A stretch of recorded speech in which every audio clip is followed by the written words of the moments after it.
Story 1. The old graveyard on the outskirts of town was never a place people wanted to be.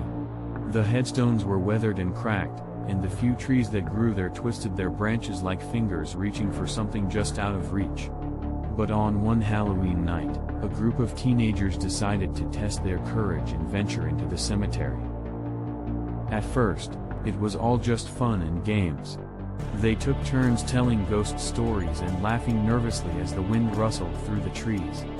But as the night wore on and the moon climbed higher in the sky, the atmosphere in the graveyard changed. One of the teens, a boy named Tyler, suddenly stopped in his tracks. His friends turned to see what was wrong, but he just stood there staring at one of the graves. "What's the matter?" one of the girls asked. "It's just, I swear that grave wasn't there before," Tyler said. His friends looked at the headstone he was pointing at and saw that it was indeed different from the others. The letters were carved deeper, and the date of death was much more recent. They tried to shake it off and keep moving, but things only got stranger from there. The wind picked up and seemed to carry whispers that none of them could make out. Shadows moved in the corners of their vision, but when they turned to look, there was nothing there. Then, as they walked deeper into the graveyard, they stumbled upon an old mausoleum. The door was cracked open just enough for them to peek inside, and what they saw made their blood run cold. The walls were lined with coffins, but they weren't empty.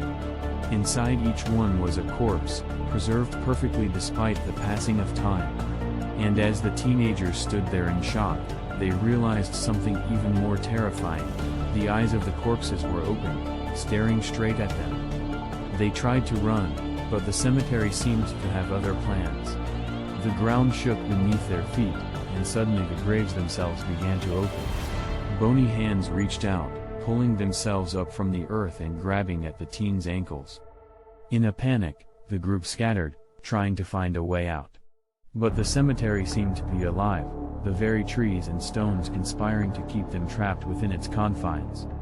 Just when it seemed like all was lost, the teens stumbled upon an old chapel tucked away in a corner of the graveyard. The door was unlocked, and they rushed inside, slamming it shut behind them. For a few minutes, they caught their breath and tried to calm down. But then, they realized they weren't alone in the chapel. In the flickering candlelight, they saw a figure standing in the shadows. As they approached, they saw that it was an old woman, her face lined with age and her eyes filled with a strange, otherworldly glow. She held out a hand, and in a voice that seemed to come from somewhere far away, she spoke, "You've disturbed the dead. You must pay the price." The teens screamed as the old woman's grip tightened around their arms, dragging them towards the altar. And as she raised a knife, ready to sacrifice them to the restless spirits of the graveyard, they knew that they had made a grave mistake coming here on this night. Story 2. It was a dark and stormy night when Sarah decided to take a shortcut through the graveyard to get home. She had always been afraid of graveyards, but tonight, she was running late and needed to get home quickly. The rain was coming down in sheets, and the wind was howling through the trees. As she walked through the graveyard, she felt a chill run down her spine. The silence was deafening, broken only by the sound of her own footsteps. As she walked further into the graveyard, she noticed something strange. All of the graves had been dug up, and the coffins were lying open on the ground. She could see the bones of the dead, scattered all around her. Sarah felt a wave of panic wash over her. She had heard stories about grave robbers, but she never thought it would happen here, in her own town. As she tried to turn and run, she heard a noise behind her. It was a low, guttural growl, and it was getting closer. She turned around to see a figure emerging from the darkness. It was a man, dressed in ragged clothes, with long, tangled hair and a wild look in his eyes. He was holding a shovel, and as he got closer, Sarah could see that it was stained with blood. Sarah screamed and turned to run, but she tripped and fell, landing hard on the wet ground. She scrambled to her feet and tried to run again, but the man was too fast. He caught her by the arm, and Sarah felt his hot breath on the back of her neck. "Please, let me go," she screamed, but the man only laughed. He dragged her towards one of the open graves, and Sarah could see the gleam of his shovel in the dim light. As the man raised the shovel above his head, ready to strike, Sarah closed her eyes and prayed for a miracle. Suddenly, there was a blinding flash of light, and the man let out a scream of agony. When Sarah opened her eyes, she saw that the man was gone, and she was surrounded by a ring of fire. She realized too late that she had wandered into an ancient burial ground, and the spirits of the dead were angry. They had risen from their graves to take revenge on the living, and Sarah had been caught in the crossfire. Sarah tried to run, but the flames blocked her path. She could feel the heat closing in around her, and she knew that she was trapped. She fell to her knees and prayed for forgiveness, but it was too late.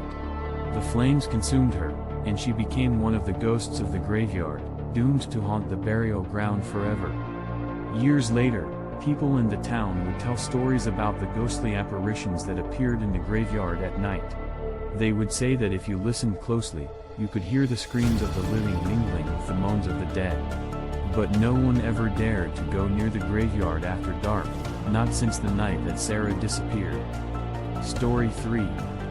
There was a small town located on the edge of a vast forest, and in the heart of the town, there was a cemetery that dated back to the 18th century. The cemetery was surrounded by a high stone wall and an iron gate that creaked ominously in the wind. Every night, the graveyard would come alive with ghostly apparitions and eerie sounds that would send shivers down the spines of even the bravest of souls. The townspeople had long grown used to the nightly disturbances and had even taken to avoiding the graveyard altogether, except when it was absolutely necessary. But there was one young man, named Jack, who had always been fascinated by the macabre and the supernatural. He would often wander around the graveyard, listening to the whispers of the dead and the rustling of leaves in the wind.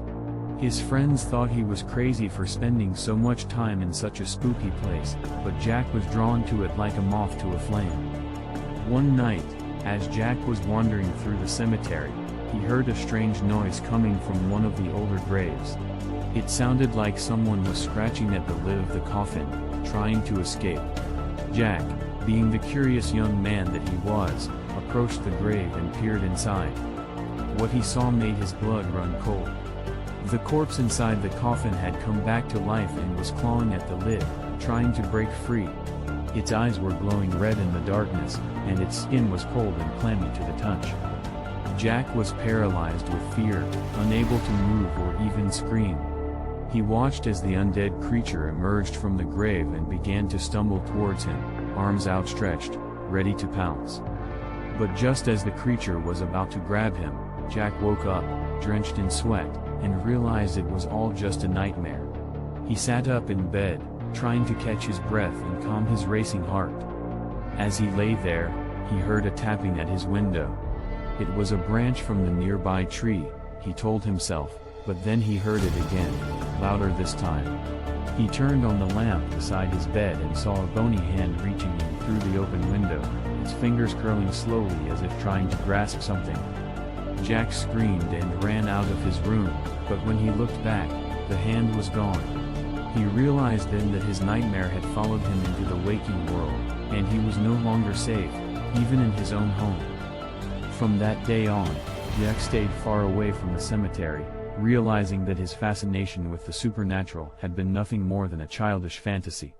He never forgot the terrifying experience, however, and would often tell the tale to his friends as a cautionary tale about the dangers of playing with things that were better left alone. The graveyard remained a place of mystery and fear for the townspeople, and even though they tried to forget about it during the day, they knew that once the sun went down, the dead would rise again, and the cemetery would come alive with the sounds of the undead.